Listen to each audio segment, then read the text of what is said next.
The Magic Three, the hat trick in one day. Howie Roseman made 3 trades. We're going to be talking about the other 2 trades Howie Roseman made, an update on Tanner McKee, and a lot more with another player wave from the Philadelphia Eagles. We're going to be talking about it all. So let's get straight into it.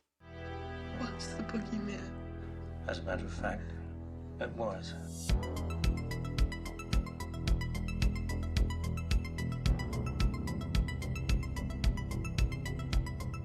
Yo, what is going on, guys? It's been a fantastic day. So the road to the final 53, and slowly but surely, we are going to get there. Howie Roseman is wasting no time. 3 trades in one day, the 2 other trades. And this is the first one the Eagles made today, or yesterday. Okay, the Eagles traded for Fred Johnson from the Jacksonville Jaguars, sending a 2026 7th-round pick. Now, the reason why Fred Johnson is back, he left, he came back. It's like he never left, okay? Unfortunately, because of this offseason program, Kendall Lamm and Matt Pryor were not working at the tackle positions at all. Okay, Kendall Lamm especially, where he was a 32, 33-year-old veteran coming off an injury last year, came into this camp and was really getting beat by a third-team defense, okay?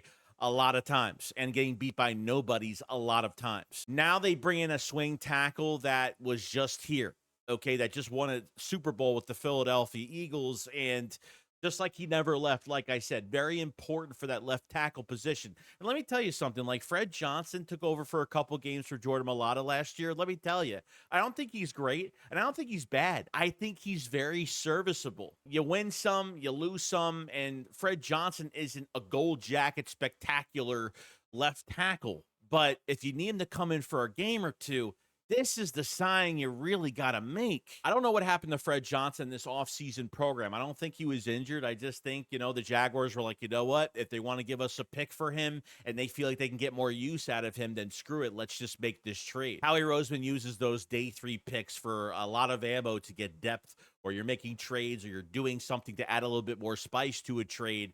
And it only costs a 7th-round pick to get a very productive, under Jeff Stoutland type player as your swing tackle, since nobody else has really panned out. And you need to have Jalen Hurts' blind side protected at all costs, especially, God forbid, if Mailata has to be out of game. So this trade was solidly very good. Then the Eagles made their 3rd trade of the day, trading offensive lineman Darian Kinnard to the Green Bay Packers for a 2027 6th-round pick. And Darian Kinnard has played guard, he's played tackle, he's pretty much been all over the place on this offensive line. I think last year he had, three snaps in garbage time last year that really didn't amount to anything. If the Eagles went out there and found some value for Darian Kinnard, and there was a team out there like the Packers that really needed some help, and the Eagles got a 6th-round pick out of it, I'm not really complaining about it too much. Kinnard really wasn't a standout being a major backup for this team anyway, so I think he was definitely expendable. Because of these 2 trades, getting Fred Johnson and giving away Darian Kinnard to the Packers, this Sam Howell trade looked even better because they actually got their 3rd day picks back for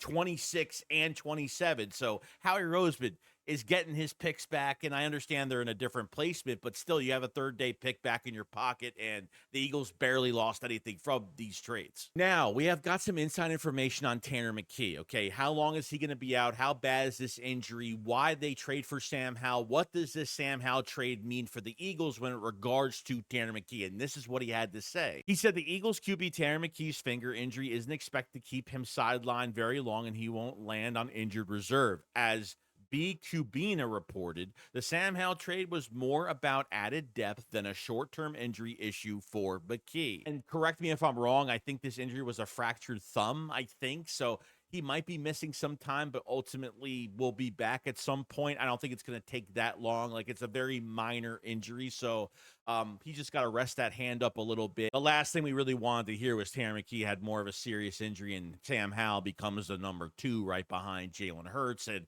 this late into the offseason program, you don't want to try to get a backup quarterback, especially to catch up this fast. And thank God this Tanner McKee situation isn't bad at all, which is good. On top of Lewis Sign being released, waived by the Philadelphia Eagles, and having an injury after that Friday night preseason game, the Eagles just waived another player, and Dorian Thompson-Robinson is officially out of the Philadelphia Eagles. And good riddance. I mean, honestly, we gave it a shot. He had a similar skill set to Jalen Hurts. I felt like he couldn't even show much in the pocket. I mean, we barely even saw his running ability in some of these preseason games or even at practice. I thought from like the first to second week of practice, he was getting better.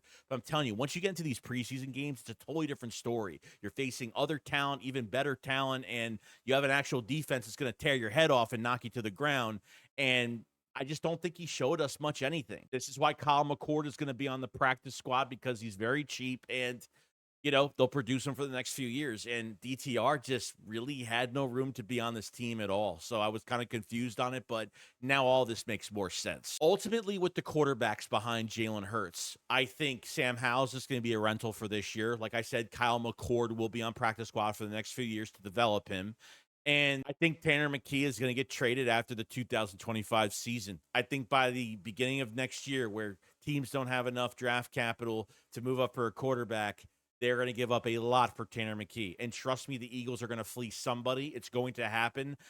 With 2 more years on his contract, I think to rent somebody at a cheap price for $1 million per year against the cap for next year, the year after into 27, I think somebody's going to get fleeced. And I think Howie's going to pull the trigger on it. It's only a timely matter, but I do not want that trade to happen before the season starts or during the season before the trade deadline. But other than that, that's pretty much it. 3 trades for the Philadelphia Eagles in one day. I mean, that's pretty damn busy. That's playing chess, not checkers. I think we know what Howie Roseman does. I wonder if he has anything up his sleeve right now as a major upgrade. The Eagles are still well over a lot of picks for 2026. And I'm wondering if there is some rumors coming out that there is another player on their radar that they would maybe give up a day 2 pick or maybe more. You never know what's going to happen. I don't want them to go crazy, but if they feel like there's something out there that they could trade for that has a couple of years left on their contract, doesn't cost that much, and the Eagles could rent them for a couple of years, you never know what can happen.